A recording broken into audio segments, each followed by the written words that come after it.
I ended up weighing myself, and after 3 months of pretty much just walking every day, I dropped down, I think it was like 11 or 12 kilos. Yeah. On today's episode, we have the incredible Bella Varelis. Bella is a style icon, sharing her fashion and travel through social media. She also has her own fashion label, House of Eve. We chat about navigating the highs and lows that come with a career in social media, her journey in business, what helped her find her flow when it came to her body and mind, and more. Welcome back to another episode of Self-Dom Beautiful Humans, a safe place to learn and get inspired to live your healthiest and most fulfilling life. I am Dom, your host, and I feel so grateful to be able to share inspiring conversations through this platform. So welcome to the podcast, Bella. Hello. It just feels nice to have friends on and have a deep conversation. Definitely. And I feel like we were saying this before, it's so nice to, every time we see each other, which isn't often in the industry, I feel like you don't really go, deeper in our conversations. We're never not like surface level, which I love. We're more deep. We kind of talk about our emotions, our feelings, our friendship, our relationships, everything, but most people are surface level, so it's nice to be able to actually just record one of our chats. We're very open book, me and Bella. Yeah. So I think this will be a very good episode. There's not really much filter with us. I feel like when we see each other, we're straight back into like verbal diarrhea. But we were just at Fashion Week recently, and I do feel it's such a bubbly week, but it's a lot of surface level conversations. Yeah. And even with us, we just saw each other here and there, little glances. So this is perfect timing. Yeah, I agree. We've been wanting to do it for a while, so I'm glad we're locking it down. Yes. I'm locking you down. You're locking me in for the next 45 minutes. So I always love starting the pod and just learning, how did you get into fashion and beauty? Okay, I mean, how far back do you want me to take it? Baby Bella. Take me back. So let's go. We're rewinding, visualizing. Coming out of year 12, I had absolutely no idea what I wanted to do. But what I did really appreciate from my parents was there was no pressure on you have to go to university, you have to get a degree. Because I think a lot of parents put that pressure on their kids, and then they get involved and they've got the HECS debt, they've got all this stuff, and they don't actually have that passion for the career that they have or their desire. So I was really grateful that my parents didn't put that pressure on me. The only thing they did say to me was take a year or take however long you need, work, do little bits of studying courses and that kind of thing to figure out what you actually enjoy doing, and go from there. So I did exactly that, and I ended up studying. I actually don't think I've ever finished a course that I've started, but I studied. You're doing well, so it's fine. Well, I feel like that's the thing. I started marketing. I think it was a digital marketing course, and I was kind of like, I'm not a great studier in terms of, I think maybe because I'm an older soul, I just snap out of things really quickly if I feel like I'm not connecting to it, because I don't want to waste my time and energy. So I'd rather rewind, put my energy into something that I can actually care about. So I started a marketing course, and I realized I did like some of the concepts of marketing, but it was back when social media wasn't really a career. So we're showing our age. Oh gosh. It was literally like it was Instagram was like all those 3 different filters that you had, and you were just sharing your beach shot. Was it Visco? Visco filters? There was Visco. It was like, those beach shots, and you had your legs on the beach, yes. And it was like sausage legs. It was hot dogs or hot legs. Hot dogs or hot legs. It was back when Instagram wasn't really a career. And you could go viral quite easily, right? Quite easily. And Facebook was more a thing. Facebook trending was more a thing. So I came out of this being like marketing, traditional marketing. I didn't really have an interest in it. I ended up studying a diploma of fashion business, which was at FBI. And that's kind of where I started enjoying fashion illustration, realizing I actually wanted to be involved in the fashion industry. I still didn't know what sector I wanted to be involved in, but that's kind of where it all started. So I didn't actually even finish that one because I got hired as a junior buyer halfway through. For what brand? It was a very, very small brand. I think it was called Her Fashion Box or something, which they actually ended up going into liquidation. But not with Bella's. Not with me. It wasn't her. Not with me, no. But it was when I was there, I was kind of her right-hand man, I guess, her wing woman. I was doing the designs for a magazine. I was doing the product development. I was doing the inventory checks. I was hiring. I was everything. And that's kind of where I actually got the gist of I wanted to be in social media, because I was holding shoots. I was, that's how I met Tilly. That's how I met like a few other people that I'd put in the magazine. And then you kind of just started posting this stuff on social media. People started following me, getting an idea of what my life was about. And then all of a sudden I was getting jobs, and it was the tiniest. I'm talking, it was like, but I think it was like Boost Juice. Tell me your first job that you ever got for social media. How much did they pay? What brand? I actually can't remember what my first was. I think I remember getting my first Dyson Airwrap. Oh, It was a gift, that's amazing. which was exciting. And that was probably about 6 years ago. Wow. But my first job, I think it was like Bondi Boost. Or no, it was, yeah. Oh my God, no, I think So it was not Boost Juice. There was a Boost Juice. There was a Bondi Boost. And I think my first ever one was High Smile. Amazing. Or something like that. And I think the Boost Juice one, I got something like, it was like $350 for a post. Like, it was nothing. But back then, to me, it was everything. I was like, wow, this is insane. I get to be creative. I get to market. I get to PR. I get to everything. But I get to be the one creating it. So it was a really special moment where I kind of started working part-time. So now it would have been 8 years ago when I signed my first social media agency. And then I ended up doing that part-time. I also, on the side of that, I was a digital marketing consultant, and I basically called myself an agency. I had about 3 to 5 different companies that I did their digital marketing for. So I oversaw everything in terms of marketing plans and strategies. And then there were some people I was doing that for internationally. So there was like, if you really want to have a look, go have a look on my LinkedIn. But that was kind of when I had like 3-4 companies going at the same time. And at the same time as that, doing the social media, and it was all kind of just molding together. So I guess that's kind of how I started getting into fashion and beauty. And then from there, now it's been 8 years, and I've sifted my way through, and I feel like I've really had to nail down what my audience looks like and who I'm doing it for. And I did want to do it a little bit differently than the normal, content creator or digital creator. So I guess it was just trying to find my niche, find the people that actually cared about me and the content that I put out there, nail down different agencies. I think I went through like 4 or 5 different agencies trying to find the right person to I guess, who believed in me, and I trusted them. So yeah, it kind of came down to it now, 8 years later, and I've got a fashion label which I created during COVID, and I'm working full-time as a social media creator, I guess is the better word to use. I don't really like using the word influencer. I am, we're both friends of Bravo. I've got my mini series Bella Beauty on 7 Bravo and 7 Digital and Bravo and all that kind of stuff. So I've got the acting going on the side. So I've kind of got my fingers dipped in all the little things that really light my soul on fire. So it's really nice to feel like I have so much improvement and so much growth still to come, but to know that I've built myself up to this point where I'm doing at least a little bit of everything that I really want to aspire to achieve in is kind of where it's gotten to now and where I came from. Yeah, and I love hearing people's stories. Yeah. I find it incredibly inspiring because I also did a marketing degree. Yeah. I did finish it during COVID, but my parents really wanted me to do the graduation, so I did it for them. You did it, yeah. Wore the hat, wore the cloak, that's it. Yeah. But I fully understand and believe in what you're saying. It's the in-person experience that 100%. makes the world of difference. Yeah. And what I wanted to highlight here is to learn from Bella. If you're someone who's just unsure what you want to do, you don't always have to go back and study it. Just get through the door a little bit. What you want to get into fashion. Yeah, work in a fashion store. Learning the brand from the storefront is something that the big CEOs really admire when they're hiring higher levels. Exactly. So I think that's a beautiful tip to learn.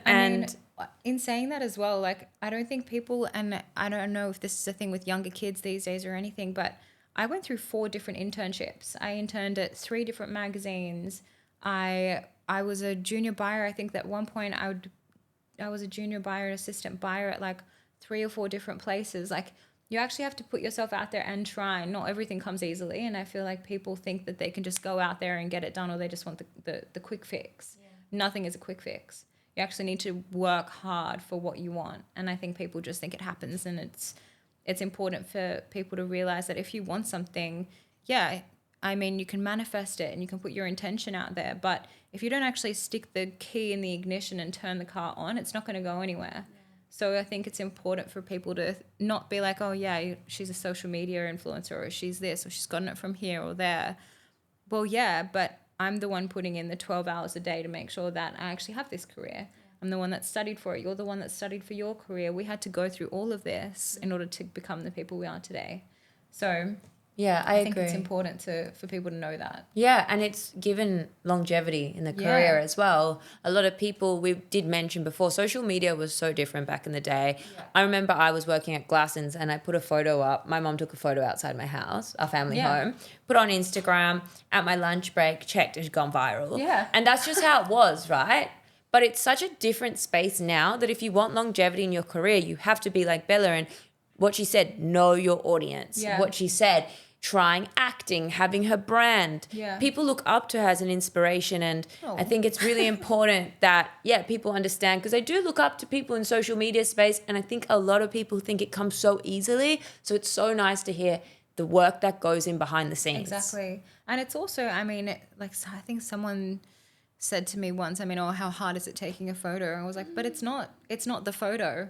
It's the intention that goes into the photo. If I wanted to take photos for the rest of my life, it wouldn't be viable. Like, I couldn't live like that. It wouldn't be so purposeful as well. No, you know? and it's also about like the intention of, it's not just Instagram, it's not just fashion, it's not just beauty. It's showing people your life. It's getting people invested and trying to actually make a difference in one person's life a day. If you can, even just to get someone out there and even just something as simple as if you show you're going for your morning walk, and even for you to get on your morning walk that day was hard, someone else might go, you know what, it's really hard for me today too, but maybe I should just get out there and take a little walk or try something different. So I guess that's the main thing, is it's everything else that goes into it. It's showing me journaling, even though sometimes I want to take journaling moments for myself, but I want people to know how important that step is for me. So I want to share that so people can see that. And it's not just the photo, it's everything else. It's the whole like little ecosystem that we create. Yeah, I find that so interesting. I wanted to go back into the social media space and just talk about something that I've struggled with, which can be comparison and self-doubt. And you did mention journaling. I would love to know what ways you handle when these thoughts arise. I mean, comparison is normal, I believe. I feel like especially in the way that we've grown up. Or, I mean, even at school, for me, it was, I've grown up with people saying, you know, there's a perfect body type, and if you have blue eyes and blonde hair, that's what beautiful is. Or so then I grew up going, well, maybe if I had blue eyes, I'd be beautiful. Or if I had blonde hair, I'd be beautiful. So we're always given these things that it's like, well, if we're not that, then we aren't that ideal, perfect beauty. And I think it was really hard for me to actually work through that. And I'm obviously still working through that. No one is perfect. And I'm not sitting here being like, I am, you know, the Buddha of you know. Bella Buddha. Although I am going to India. So. Yeah.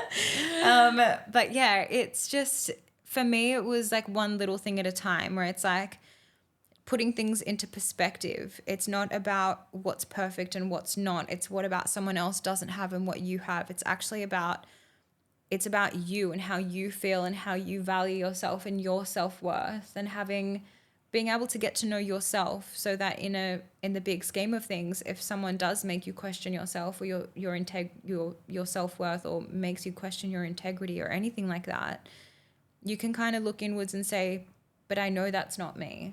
So it's kind of just deep diving. Like I started reading self-education books, and I started working with a life coach, and I started journaling and digging more deeper within my spirituality, and even something as simple as working out and having to change my mentality on physically working out isn't actually to achieve physical aesthetic. It's actually to achieve mental happiness. To achieve mental happiness. Bang. So I think it was like little things like that, where it wasn't one thing that made me sit there and say, I really need to stop comparing myself. it was the overall feeling of I had no self-worth, no self-love. And I was like, I can't live like this anymore. So I needed to change that. Yeah. So it was actually trying to sift through me sitting in the worst depression I think I'd ever had and hating myself, not being able to say one thing I loved about myself. And that is what made me turn around and go, this needs to stop. I need to stop because it's not serving me. It's not serving anyone around me.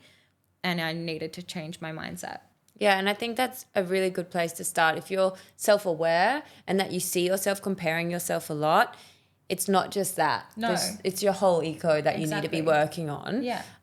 We were chatting about this the other day. You've gone through a big transformation the last few years, and I wanted to know if you'd be open to talk about it on the mic. I mean, you look incredible and you're glowing, but you're glowing from the inside out. Yeah. It's not like just a physical change that you've gone through. Yeah, I'm definitely open to talking about it. I think as well, it's talking about this kind of stuff can be hard to talk about online if it's especially like on a story or something. Everyone always takes it out of context. But I think especially in a place where, especially with your podcast, like it's all about rebuilding that self-worth so that girls can come to a place where it is a safe space to talk about it and hear about that stuff. So yeah, let's chat. Let's dive. Let's dive in. I feel like I'm like, where do I start? Well, I was going to say that like- one thing that just popped into my head as well is that idea that you can turn the page tomorrow if you want to. Yeah. And that's what you're saying. It's like if you're here listening to this podcast and thinking, but I'm just so stuck, I'm this, I'm that. Yeah. It's like, that's why stories like yours are so important. Yeah. And I was listening to an episode, Diary of a CEO. Yeah. And he talks about how a reel can get 30 million views and a podcast Yeah. can get, a few thousand. But the people you touch in those 1,000 views compared to that 30 million is so different. And I like how you said that. Talking about a topic like this on a story or even a reel, it's not possible. You need to have a platform like this where you can just be vulnerable and give your whole experience, not in a few words, not in a few images. Like Exactly. you And I know. think as well, like I think it's important for me to say this is I'm not sitting here saying that everything that worked for me mentally, physically, all the work that I did, all the physical change that I made is going to work for anyone else. I'm also not saying that what I've gotten to is what anyone else should aspire to get to. This is just my life. And at the end of the day, you're your main character of your world. I'm my main character of my world. It's all about doing what is best for you in your world. It's not about the unwarranted opinions of anyone else at the end of the day. So it's like I can sit here saying, and just like I used to say, well, but they're doing, 10K steps a day and they're eating this and they're eating that. And then I'd go and do that and it wasn't working for me. And I think that was a really good way for me to turn around and actually sit there and think everyone has a different DNA. Everyone has a different body image, body types, like I'm nowhere near, like, I don't know how this stuff works, but everyone is completely different. Bioindividuality, down to their soul. Like, it's beyond belief that when someone says, if you do this, you'll lose this amount of weight in 30 days. And it's like, people need to stop doing that. They need to stop saying, if you want to waist like this, you have to do these exercises because I could do those exercises and I won't get that waist. So it's interesting for me that people are like, we shouldn't compare. But most people out there on the internet are saying, well, if you do this, you'll look like this. So it's straight away, you kind of get sucked into this warp of, someone might be listening to this and go, okay, so Bella did this, or if I start this tomorrow, then I'll do that and I'll look like that. Well, you could, but that's not what it should be about. It shouldn't be about the physical aesthetic or the physical aspect of it. What it should be about is the soul change, the emotional, deeper level, energetic, vibrational level that it's changed within you. That's what the main thing was for me. So I guess there was situations where I had like a very bad relationship with food. I obviously, as a part of my career, I did a TV show and came off the back of that, and there was a lot of unwarranted opinions involved in that. And you kind of question your self-worth. And then my skin ended up reacting to the stress that I'd put my body through. And I ended up getting dermatographia. What is that? Never heard of it. Dermatographia is basically where your skin cells attack themselves. I might be explaining this very wrong if there's any scientists watching, but disclaimer, I am not a scientist, but this is how I've been explained what it is. Described as to what it is. So basically, when your what's the stress hormone? Cortisol. When your cortisol levels are so high, your skin feels as though it needs to attack itself. So, for example, dermatographia is then when you scratch yourself or you get hives or anything like that, your skin swells up because the skin barrier thinks it needs to protect itself. So I started getting dermatographia. I couldn't work because I couldn't even change a top without swelling up.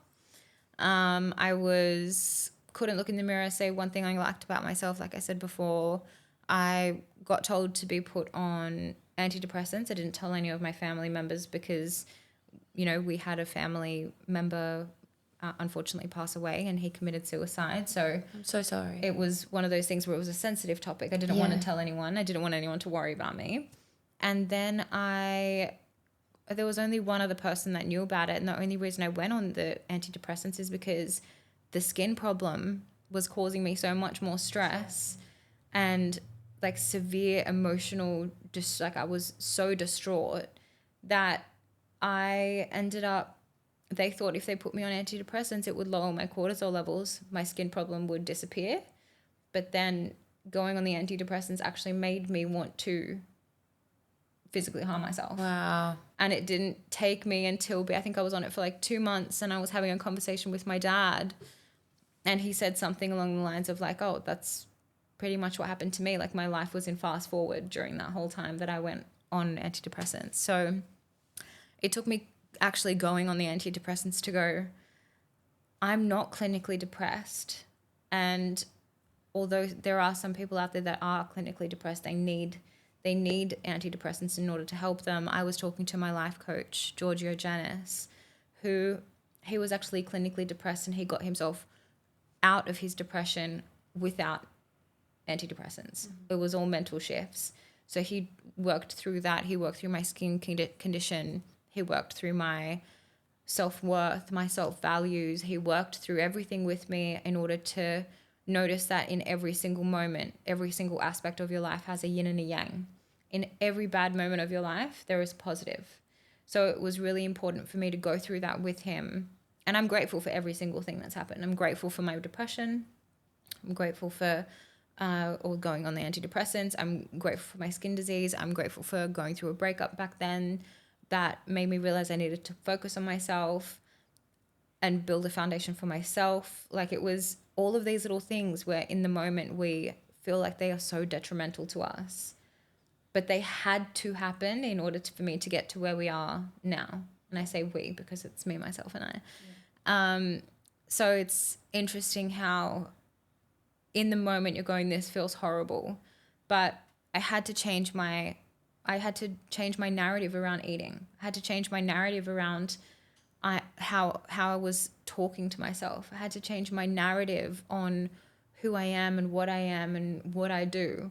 I had to actually physically make the change. I could wake up and say, tomorrow I'm going to wake up and I'm going to go for a walk and I'm going to do this. And then 7 days later, I wouldn't see a change and I'd get fed up. It was about making a commitment to myself and actually making the change, journaling every day, manifesting, aligning with myself, sitting energetically, putting the money into a life coach and actually investing in myself. That was the main thing. I think what came to mind, it's you were doing a mental vision board because you're you're changing the narrative. And it's going to that point with Bella. It's like she could have just kept going in a spiral, but she chose a different path. Yeah.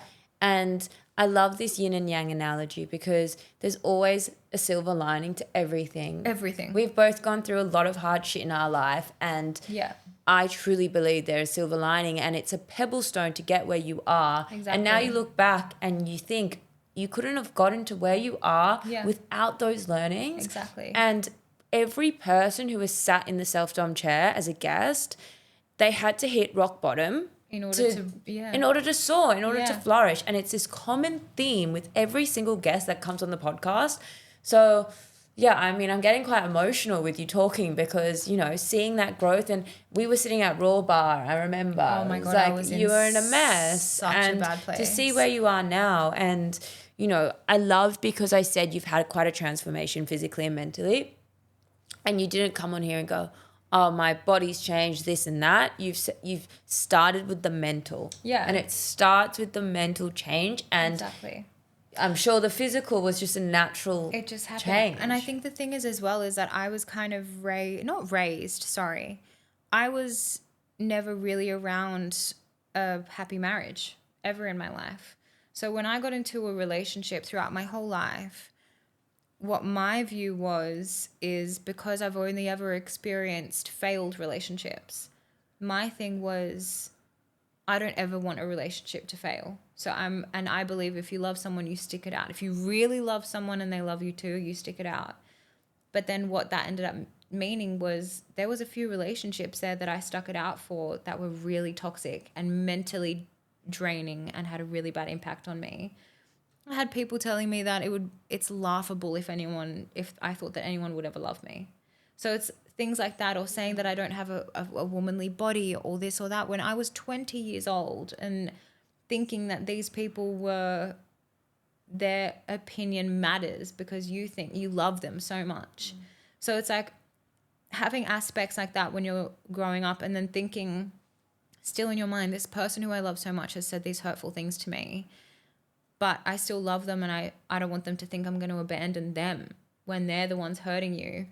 And it really took me meeting someone who I still would say is the love of my life, and not having a perfect relationship at all or a perfect friendship, but having that person where it's you, irregardless of the situation, you have so much love and respect and you value them. And I think that's the thing where it's like it doesn't matter what you're going through, and it doesn't matter who you're with, but you actually, and my coach actually said this to me, a relationship is like two houses coming together to form a townhouse, because each individual house has to have a foundation. And if you have come from hard relationships and hard family backgrounds, and you have a bad concept of what a relationship would look like, and then for some reason the world makes you experience things that, you know, other people around you in your past have experienced, it's that weird circular loop. But if you have all of that, and then you're also trying to work on yourself, it kind of contradicts itself sometimes. So it really took me feeling so alone and so, you know, sad within myself and confused and lost in order for me to actually take a step back and look at everything and go, I don't even have a foundation for myself. I don't know what I like. I don't know what I enjoy doing. I don't know what life means to me. I don't actually know who I am outside of making sure that I'm not going to be abandoned. Wow. So it took me actually stepping away from everything. And interesting because that person is still in my life, not in the same way, you know, that's another episode. No, not going down there, but it's just the fact that's the episode everyone's begging for. That's the episode no one's ever going to get. But no, I think it's like important to see that you actually, when that person is in your life, it doesn't matter to what aspect they're in your life, but to have someone still there, no matter what you've gone through, and they've seen you at your worst, you've seen them at their worst, you've grown together, you've built together. It doesn't really matter what the definition of anything is, as long as you have those people around you, whether it's friends, whether it's lovers, whether it's family, whether it's whatever it looks like, you really need to cull down and find who your support network is. Because if you don't have a support network and you also don't know how to support yourself, where is the support? There's no support there. Yeah, and you were talking about cortisol, and it's like when you don't feel loved and you have that fear of abandonment, of course your cortisol will be through the roof. Yeah. What physical changes have you noticed in yourself since like reducing your cortisol and focusing on mindset? I think that was the thing is, physically speaking, and it wasn't even starting to work out to see change. It was just get first thing every day, wake up, get out of the house, go for a walk. And it was the first thing I started noticing wasn't actually physical on the outside. It was physical on the inside. I noticed this is like TMI. But Is it was poo like, talk? I love poos. I was like, I was more regular. Like, how do I talk about this? No, so I was like, I started being more regular in the bathroom. Why is poo so awkward? I don't know. I accidentally. Insert poo emoji. No, last night I accidentally. We don't have Oh to put God! this in I here. told you she's an open book. I accidentally let one rip. Oh yeah. Accidentally, I picked up a pot and it was heavy. And What? I know. Well, I'm on my period. Okay. So I was really like, and anyway, you're going to bleep this Anyway, it's name. moving. Yeah, The bowels. And I had someone over last night who has never, I'm always that person where I'm like, no, there are just some things you got to keep out of, scenarios. And I was in the kitchen and I went to lift up this pot and I like really strained. Oh my when I God, she's lifted it up. pushing. And next thing you know. And it was like, boop. And I was like, oh no. And he turned around. He was like, what was that? And I was like, shit. oh well. Literally. Well, now everyone knows, so it's fine. So now everyone knows. But I don't know. So that was actually the first physical thing that I noticed was my regular movements inside. But constipation is often you're holding on to Your things you gut, can't let go. Exactly. You know, it's an emotional stance. So yeah, that was the first thing I noticed was feeling more regular. My period actually started being every 28 days on the day. Incredible. And I was like, okay. And then I stress hold weight around my tummy. That's where my weight goes, just around my torso. And that's kind of where I started noticing I wasn't as bloated. Well, you were inflamed from the cortisol, right? I was so swollen. So when swollen. I feel like inflamed. Yeah, you're inflamed, you know? My gut, my face, I wasn't drinking water. As soon as I started walking and drinking water, I was just like straight away after 2 weeks, I was like, my tights fit a little bit better. I was like, I'm actually sleeping. I'm waking up feeling really fresh and rejuvenated. I was like, oh, okay. And then I was like, I think it got to about 3 months and I hadn't weighed myself at all. Yeah. I ended up weighing myself, and after 3 months of pretty much just walking every day, I dropped down, I think it was like 11 or 12 kilos. Yeah. But this is the emotional part and the mindset. So many people start with the physical, and again I'm hearing the stories where people can maintain a healthy lifestyle and a healthy weight is when they start with the mindset. Exactly. Like, don't go hard. No. Smash yourself at the gym. Yeah. Raise your cortisol. Sorry. And then you're just holding on to the weight. I actually think that's what the main thing is as well. It's that, and I'm not saying that I never did this, but I tried all those fad things. We all did. Yeah, you know? I tried the intermittent fasting. I tried the eating, a certain amount of calories a day. I tried this, I tried that. But it's the stress of that. But yeah, and I never ever saw results. Never. Ever. And it was also then felt drained. I wasn't in it for the right reasons. I was in it to like lose weight quick. And then there were other things that I started incorporating, which I actually realized can be toxic, if you want to use that word.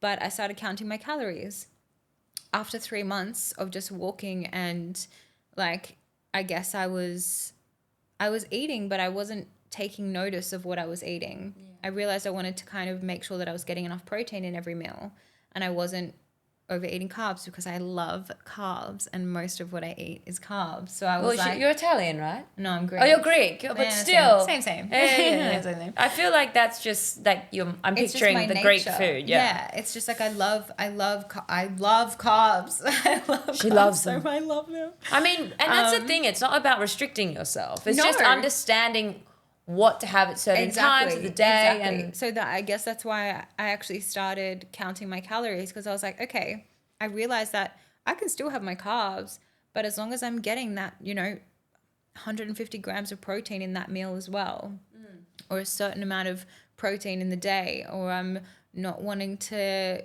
make sure that I'm having things that don't have any additional sugars added in them, and just being more mindful about what I'm putting in my body was the main thing. And then it kind of shifted from there. I was actually starting to enjoy cooking, and I was started to enjoy going to the gym. I was waking up and going to the gym every single day, and some days I would do Pilates and other days I would do strength, and it was just this really nice evolution of, actually, I'm just going to start walking every day to help clear my mind and start with a fresh mind.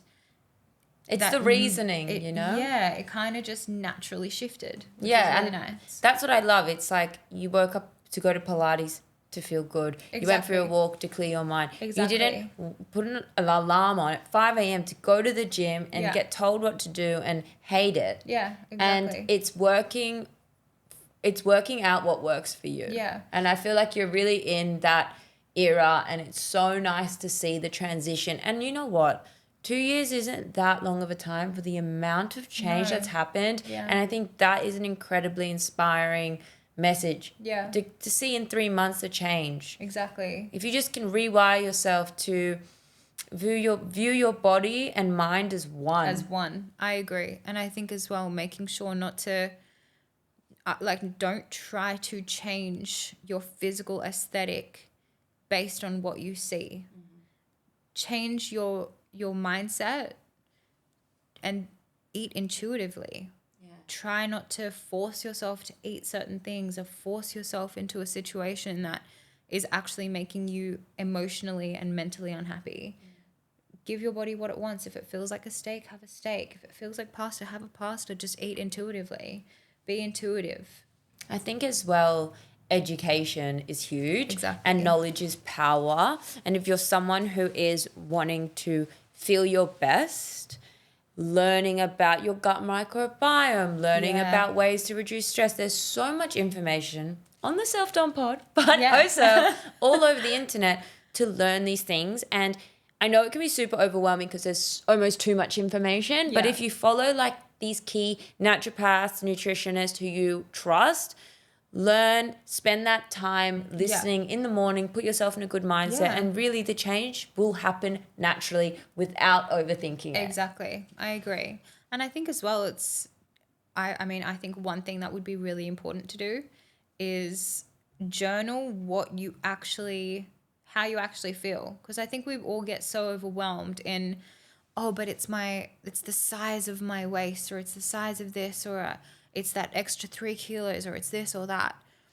If you actually sit down with yourself and journal everything you love about yourself versus the things that, you may not love so much, which we all have. It's normal. It's normal. You'll actually come to realize that they balance each other out. Yeah. It's like what you may not see in yourself, someone else will think is the most beautiful thing in the world. And if you balance that out with yourself and go, okay, well, you know what? I might not like the size of my feet, but you know what I really do love? The color of my skin. Yeah. And everything else kind of just balances out that one little thing that you might not like about yourself. Or you might actually realize that you don't actually need to change anything physical in your body, because your body is just doing its absolute best every single day just to keep you alive. Keep all your little organs in place, keep your heart beating, keep your brain moving and neurologically functioning, and your eyes hydrated and not dry, and being able to see and smell and experience. That is what your body is there for. It's not to look like you're on the front of a magazine cover every day. Sometimes you're going to have our shit days. And I think journaling's a great tool Yeah. with your diet and exercise because you can see how you actually felt. Yeah. Because I know a lot of people who have intolerances, they only realize they had it when they started journaling. Yeah. Because it gets to the end of the day and like, what made me feel inflamed? Why can't I go to the Exactly. bathroom? But if you actually journal after each meal and just not what you ate, how you felt, you might be able to see a few trends over the week. Oh, when I had coffee, my energy spiked and then it crashed. Okay, maybe I'll swap the coffee Try out. the matcha. Yeah, try the matcha. And Yeah. that's where that bio-individuality is amazing. And that's where that journaling is just crucial for the longevity of reaching these health and fitness goals. So Exactly. that was incredible. I kind of detoured, but I really want to go back into business. Yeah. Bella, I truly believe so many people in this industry don't ever make that pivot and that change. And it's really inspiring to me to see you creating your mark in fashion. So tell me about House of Eve. How did it start? How did you get the name? My baby. baby. My baby. Okay, so House of Eve is so special to me. And it's Eve is actually spelled Eave. The reason behind that is because my middle name is Evgenia. It's a Greek name. I love it. She is. Yeah, she is. And if we were to, I guess, shorten it down, it would be Eve. And Eve to me is kind of, I mean, you take it back to what the word Evgenia means. Let's actually look it up. I think it means something. Yeah. It was something about Eve name meaning. Here we go. Oh, the traditional meaning of life. So it's to live, to Like a fulfilling life. to like, I guess, like to have a fulfilled life, to live your life. If you think about who Eve is, she is the mother. She is the original first woman. And I think I kind of wanted to take it back to that. So House of Eve to me ended up being, well, we are the first woman in our lives. We are that woman that's in the Garden of Eden, and we're just trying to work with everything that we've got. And this is also when I was going through that skin problem, the dermatographia. So I was really conscious about what I was putting on my skin, because we focus so much on what we put on our faces, and we want natural skincare and natural makeup and all of this. But our skin is our biggest organ of our body. What we're putting on our skin, synthetics and plastics, all that kind of stuff, is just as bad as putting synthetics on your face. So I kind of took it back to that meaning of House of Eve. It's the first woman to live your life, work with the nature that you have around you in the Garden of Eden. You're just working with what you have, creating pieces in Australia that are made well, that you can live your life and create those memories in, because you don't want to spend, a certain amount of money on a piece that's going to break apart in a month. So I really wanted to go back to what clothing used to be, those core products that you can buy something that's made in your own country and still have that in your wardrobe 10 years later and be like, oh my God, remember when I wore this in Italy? Or remember when I wore that to that Christmas one time and it gave me this feeling or that feeling. So I really wanted to take it back to that, but have it at affordable prices. Yeah. So, it's nice to see someone doing some slow fashion and just, taking that into account. It's really, really important, especially in today's age where everything is going so fast. Exactly. I wanted to ask you, going into business, like pivoting from socials to business, what are some pros and cons? I mean, starting a business can't be that easy. No, and I think as well it was really, and I mean, I've noticed since I was at school, I'm not someone who likes to be contradicted or told what to do. I'm not someone, this is why I wanted to be my own boss. She's a bad bitch. She looks sweet, but she's a baddie. I kind of, so many people give me advice about what you should and shouldn't do in business. And I pretty much said, well, fuck everyone else's advice. I'm going to do it the way that I want to do it. Because to me, people tell you to, if you're a smart businesswoman, you get investors. If you're a smart businesswoman, you will have a margin of 3 or 4 or 5. If you're a smart businesswoman, this is what you'll do, or this is what you'll do. And I kind of went, excuse my French, fuck everyone. I'm going to do this the way that I think I should do it. And, everyone that even says to me, manufacture in China, I was like, no, I'm doing this the way that I want to do it. I'm staying true to my morals and values. And I think that is my biggest part of advice is don't let anyone sway you because of money or what they think that you should do in business. You should stick to your morals and values, figure out what your morals and values are for the business and how you actually want people to feel from your business. What are you offering people? And work with that first. I haven't taken an income from House of Eve ever. And I think as well, it's important to, what was important to me was the messages I was getting from people saying, I feel as beautiful as I do on the inside as I do on the outside when I wear this. And that's what was important to me. Yeah. So it was kind of like, I guess that would be my main advice. Obviously, listen to people and have those people you can trust that will give you good advice in the business world, but also pave your own way. Yeah. Pave your own way and figure it out for yourself. Fail first. Everyone needs to fail. I can go and tell someone, this is how you're going to have a successful fashion label. This is how you're going to, grow in social media. But if you don't go and fail on your own, you're never going to be able to achieve in your own way. So is that something that happened at the start? Definitely. I got, that's why I've taken a year off, and my new piece is actually launching next week. The 31st of May. And I took a year off because some stuff happened, and financially speaking, I put some money into some stock that I couldn't end up selling, and it was a big lesson for me. And I kind of ended up feeling a little bit disconnected from it. And what I was actually doing was, because I was so busy with my social media, I was hiring assistants and I was hiring people to do the work for me. And then I realized I disconnected from it, and I couldn't actually remember why I was doing what I was doing. I wasn't designing as much as I was anymore. I was just working on what I had with me at the time. So it was really important for me to take that year, take a step back and realign myself with the brand. I don't have any employees at the moment now. I'm just doing, it's a one-man band right now. But what was important for me was to take it back to that step one. And I mean, I'll be standing in an office work sign and I'll draw a piece together, and that's the first piece that I'm launching next week is what I designed in office work. So it's like little things like that where I wanted to go back through. I wanted to do it all myself like I did 8 years ago when I started my career. I wanted to think of the marketing strategy. I wanted to shoot it all myself. I wanted to design the pieces and feel the fabrics, choose the colors. I wanted to go back to basics and make it my baby again because I lost touch of it. And I also have to remember that even though I did fail, or I put quotation marks around the word failure. Failure is amazing. Failure is amazing. The best people fail. I had to do that. I had to fail last year in order for me to actually realign and start making pieces that I love even more than the first pieces I ever created.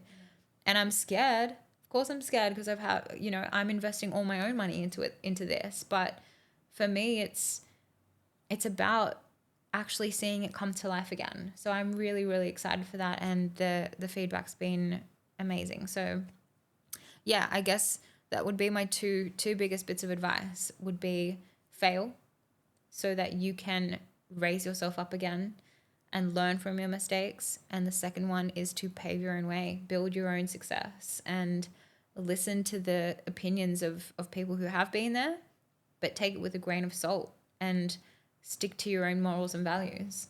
Yeah, I mean, there's so much to take in there because as someone who's on that journey of starting a business, so many decisions, and it's good to know, just trust your gut. Just trust your gut. I even had my manufacturer, bless her, like she's so beautiful. I had her, one of the sets that I created, and I said, can we make it into a skirt? I want to do this for Fashion Week, blah, blah, blah. She said, I don't think it's going to work. It's not going to look good. It's going to this, it's going to that. And I said, I really believe in it. Like, I just want to see what it looks like. Is that my favorite piece? It's your favorite piece? We did it. She looked at me and she goes, oh my God, I need to trust you more. She goes, I need to trust your judgment more. And I think that's the thing. It's just like, really, like, just trust in your intuition, trust in your gut. We are all energy. Your gut is literally your body's way of being like, I've got an idea. Mm-hmm. Like, you should listen to this. Yeah. I mean, That's super exciting. I can't wait to Yeah. wear that piece. I'm so excited. So I want to wrap it up because, We've been talking for ages. I mean, I could talk to you all day. Same. I always end the potty with the same question, and you've given lots of advice for everyone else, but I want to know what advice you would tell your younger self. Ooh. Huh. Actually, maybe it would just be that. Just take a breath. Just take a breath. Everything's going to be fine. And I think everything works out better than you could have ever imagined. So just take a breath. Do what my most recent tattoo says, just trust. It's like just putting the finger up. Yeah, it says just trust. So I guess it would just be that. Just take a breath. Just trust. Trust in the process. And love yourself first before loving anyone else. Well, that's a beautiful way to end the Self-Done Pod. Bella, you're incredible. I love you. And I'm so grateful you shared all that. You were so vulnerable. I got emotional. Yeah, I teared up too at one point. I was like, pull it together. But yeah, it's just like another reminder to me of why I love doing this, because, you know, chatting to people in the industry to inspire others to maybe take a leap and start a business, or to work on your cortisol and start focusing on that self-love instead of focusing on, you know, just killing yourself to be something that you're not. Yeah. There's so much to take from this podcast. So if you don't follow Bella, make sure you follow her. Her content is beautiful, super inspiring, super beautiful. And yeah, if you love the episode, make sure to share it, tag us on your stories. We love to see it. And I'll see you on the next episode.